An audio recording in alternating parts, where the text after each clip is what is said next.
air laut ketika itu surut sehingga ikan-ikan menggelepar di pantai. Penduduk yang ketika itu barusan saja menyelesaikan salat Jumat berbondong-bondonglah lari ke pantai untuk memburu ikan tersebut.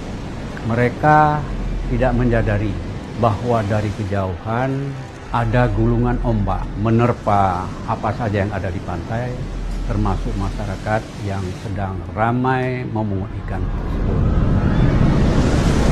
Oleh masyarakat, kejadian tersebut disebut adalah smong.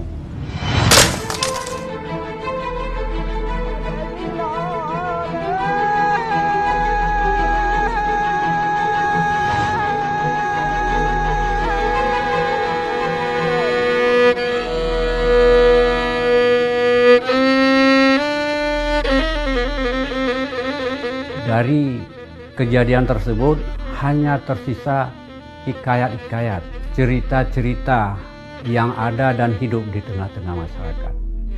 Terpikir oleh saya bagaimana cara melestarikannya.